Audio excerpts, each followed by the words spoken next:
जय माँ लक्ष्मी। दोस्तों, स्वागत है आपके अपने चैनल रिताई भक्ति में। कभी कभी मेहनत करने के बाद भी हमें फल पूरा क्यों नहीं मिलता है। अक्सर हमें देखने को मिलता है कि अधिक परिश्रम करने के बाद भी फल हमें नहीं मिलता है, या यूँ कहें तो बहुत ही कम फल मिलता है। और साथ ही कई बार कम मेहनत करने के बावजूद भी अधिक फल मिल जाता है। ऐसा क्यों होता है, क्या आपको पता है? तो दोस्तों, आइए हम आपको इस ज्ञानवर्धक कहानी के माध्यम से बताने का प्रयत्न करेंगे। यह कहानी आपके सारे ही भ्रम दूर कर देगी। ये आपको बहुत अच्छी शिक्षा देकर भी जाएगी। आपसे हाथ जोड़कर निवेदन है कि वीडियो का एक एक शब्द ध्यान पूर्वक सुने। पहले आपने हमारे चैनल रिताई भक्ति को सब्सक्राइब नहीं किया तो सब्सक्राइब कर दे, ताकि ऐसे ही ज्ञानवर्धक जानकारियाँ आप तक पहुँचती रहें। और जो हमारे चैनल पर पुराने हैं, हमारे वीडियो देखने के लिए धन्यवाद। तो आइए वीडियो शुरू करते हैं।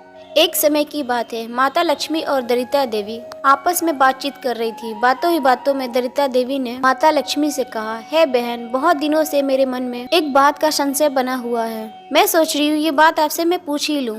तब माता लक्ष्मी कहती है, हे बहन, पूछो, ऐसी कौन सी बात है जिस बात को लेकर तुम बहुत ही दुविधा में हो। तब दरिता देवी बोली, हे बहन, मेरे मन की दुविधा यह है, हम दोनों बहनें सुंदरता में तो बराबर है, लेकिन लोग तुमको आदर अधिक क्यों देते हैं। और मेरी देखो, मैं कहीं घूमने जाती हूँ तो वहाँ मातम सा छा जाता है। उनकी प्रसन्नता लुप्त हो जाती है, उनके चेहरे पे हताशा और निराशा छाई जाती है। और साथ ही मुझे लोगों का क्रोध और घृणा का सामना करना पड़ता है, जबकि हम दोनों सगी बहनें हैं। ऐसा क्यों होता है? तब माता लक्ष्मी कहती है, हे बहन, आदर सम्मान का मतलब है सम्मान और सुंदर लगने से नहीं है। आदर पाने के लिए मनुष्य को श्रेष्ठ कर्म करके दिखाने पड़ते हैं। इस संसार में आदमी को कोई नहीं पूछता, पूजा तो उसके कर्मों से मिलती है। यदि हम लोगों के हित के लिए कार्य करेंगे, उनका भला करेंगे, तो निश्चित रूप से लोग हमें आदर से देखने लगेंगे। मेरा सम्मान लोग इसलिए करते हैं क्योंकि मैं जब लोगों के घर में जाती हूँ, सुख और साधन देती हूँ। मैं उनका घर धन धान से भर देती हूँ। जाहिर सी बात है, जब आप लोगों को इतनी खुशियाँ दोगे तो आपको लोग पूजा करने लगेंगे। और तुम्हारा स्वभाव यह है, जब तुम लोगों के घर में प्रवेश करती हो तो वो गरीब हो जाते हैं। उन्हें रोग शोक और साथ ही बीमारियां घेर लेती हैं। उनके ऊपर आपदाएं आ जाती है और उनका जीवन दुख और कलेश से भर जाता है। इसीलिए लोग तुमसे घृणा करते हैं, तुम्हारा कोई आदर नहीं करता है। अगर तुम्हें आदर पाना ही है तो लोग के सुख के लिए काम करो, अपनी सेवा और सहायता से उनका मन जीतो। दर्शकों, लक्ष्मी जी की यह बातें दरिता जी को बहुत ही बुरी लगी। वो सोचने लगी कि लक्ष्मी जी को अधिक सम्मान देकर लोगों ने उनका मन गर्व से भर दिया। उन्हें ऐसा लगता है सारी दुनिया को जैसे वही खिला पिला रही है और साथ ही वही सबका पालन पोषण कर रही हो। यही लोगों की कमी होती है। यदि उन्हें अच्छा संस्कार दिया जाए, अच्छी बातें बताई जाए, तो उन्हें लगता है कि लोग उनकी तौहीन कर रहे हैं। ये बातें, माता लक्ष्मी की बातें जो थी, दरिता देवी को कांटे की तरह चुभने लगी। वो एकदम से कनक कर बोली, हे लक्ष्मी बहन, तू किस बात से मुझसे बड़ी है? तुझे किस बात का अभिमान है? ना ही तू मुझसे आयु में बड़ी है, ना ही ज्ञान में, और ना ही शक्ति में, ना ही सुंदरता में।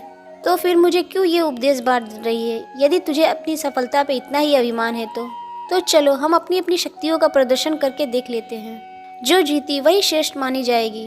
आपको अपने वैभव पर बड़ा अहंकार है। आप सोचती है मैं जिसको चाहे करोड़पति बना सकती हूँ, लेकिन मेरे पास ये कला है, मैं जिसे चाहूँ आपके करोड़पति भक्त को भी कंगाल बना सकती हूँ।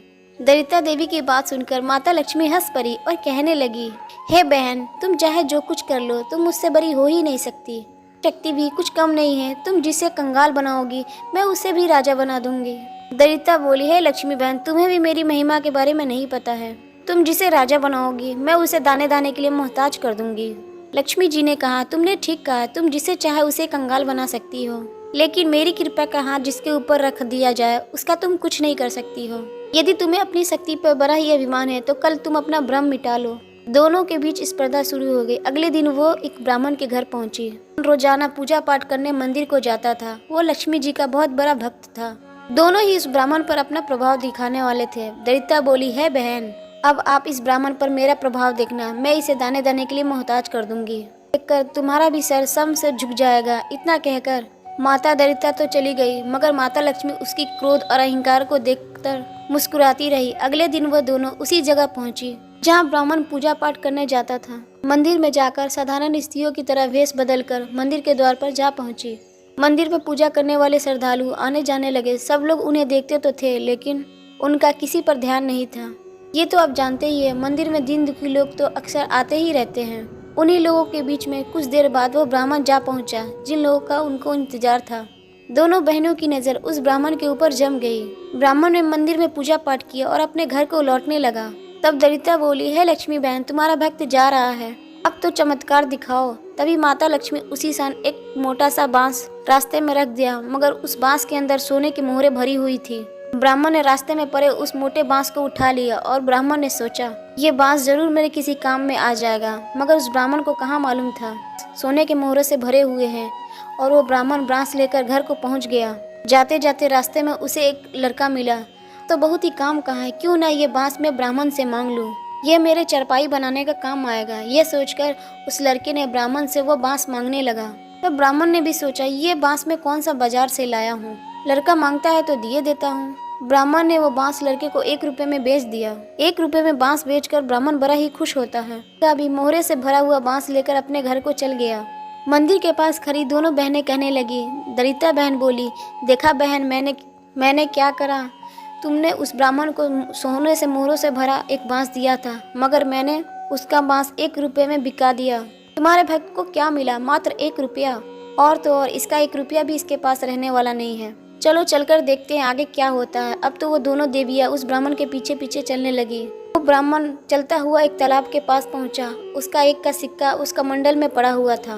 ब्राह्मण तालाब किनारे उस कमंडल को रख दिया और फूल तोड़ने लगा। तभी एक चरवाहा वहां से होके गुजरता है और ब्राह्मण के कमंडल में 1 रुपया लेकर निकाल लेता है और उसे लेकर वहां से चलने लगता है। ब्राह्मण को कुछ नहीं पता था उसका 1 रुपया भी चोरी हो गया है। वो अपने कमंडल को लेकर अपने घर को चला आया। घर के पास पहुंचा तो उसे वही लड़का मिल गया जो 1 रुपये में बांस लेकर गया था। वो लड़का बोला, पंडित जी, मैंने तुमसे जो बांस लिया था वो बांस तो बहुत भारी है। मेरे दादा ने कहा इस बांस को लौटाकर कोई हल्का बांस ले आना, इससे चारपाई ठीक नहीं बनेगी, इसीलिए मैं ये लेकर आया हूँ। ये अपना बांस ले लीजिए, मैं बाजार से कोई दूसरा बांस ले लूंगा और मेरा रुपया मुझे दे दीजिए। पंडित जी ने बांस तो ले लिया, मगर उसका रुपया वापस करने के लिए जब कमंडल में हाथ डाला तो उसमें रुपया नहीं था। अरे हैरान थे कि आखिर उस कमंडल से 1 रुपया कहाँ गया। फिर उन्होंने लड़के से कहा, हे भैया, रुपया तो मुझे नजर नहीं आ रहा है, तुम एक काम करो, तुम मेरे घर से ले लेना, मैं रुपया तुम्हें अपने घर से दे दूंगा। लड़का बोला, कोई बात नहीं, मैं अपना रुपया तुमसे बाद में ले जाऊंगा। इतना कहकर लड़का वहाँ से चलता बना। दर्शकों, वो मोहरों से भरा हुआ बांस पुनः पंडित जी के पास वापस आ गया था। यह देखकर माता लक्ष्मी मुस्कुराने लगी। लक्ष्मी जी को मुस्कुराता हुआ देखकर भी जलने लगी। बहन, जितना चाहे उतना मुस्कुरा लो, अभी तो खेल शुरू हुआ है, तुम बस देखती रहना, मैं इसे कैसे नाचना चाहती हूँ। दर्शकों बंदो, इस तरह उस ब्राह्मण को नहीं पता था वो एक शतरंज का भाग बना हुआ है।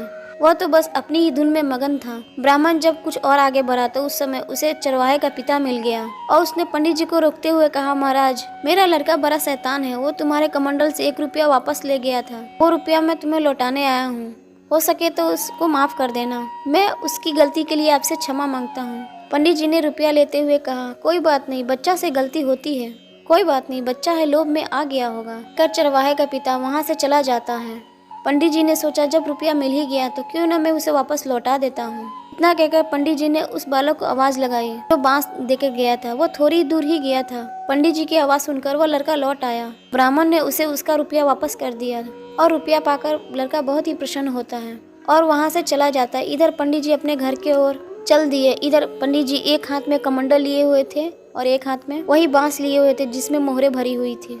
पंडित जी बांस के बारे में सोचते हुए जा रहे थे, सच में ये बांस बहुत ही भारी है, तो बांस मजबूत भी होगा, इसे मैं अपने छत पे लगा दूंगा, काफी दिनों तक बल्ली की जरूरत नहीं पड़ेगी। दर्शकों बंदो, इस तरह लक्ष्मी की कृपा से सब काम बनता देखकर ये जलती जा रही थी और वो सोचने लगी, अब मैं क्या करूं। पंडित का घर भी नजदीक आ गया था। जब उसे कोई उपाय नहीं सूझा तो वह उसे मारने के लिए उड़ंत हो उठी। तब दरिता ने कहा, हे बहन लक्ष्मी, इसकी मैं धन संपत्ति तो छीन ही लूंगी और साथ ही इसके प्राण भी ले लूंगी, तुम देखना ये किस प्रकार से तरफ तरफ के मरता है।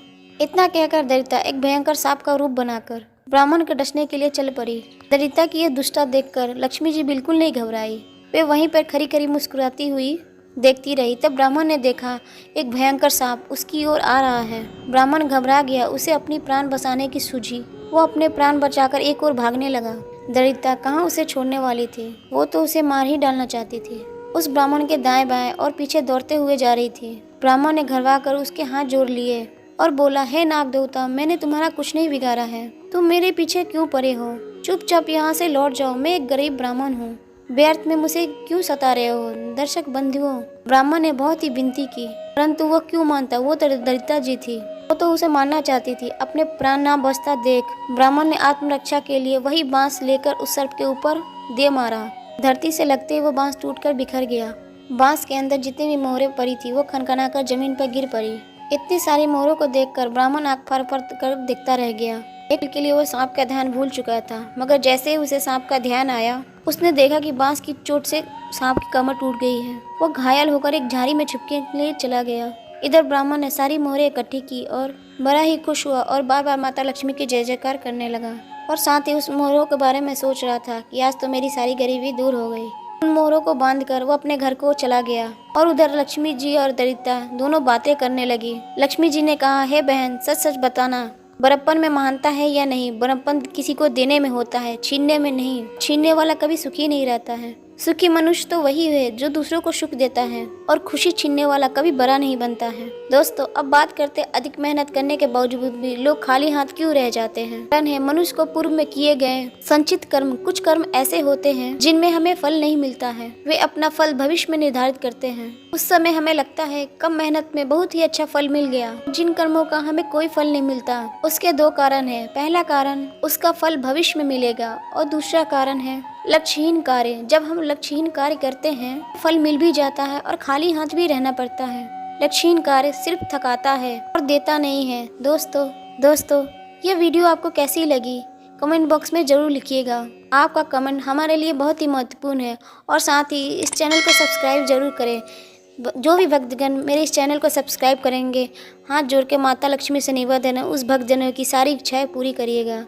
तो मिलते हैं नए वीडियो में नए विषय के साथ, आपके अपने चैनल रिताई भक्ति में। नमस्कार।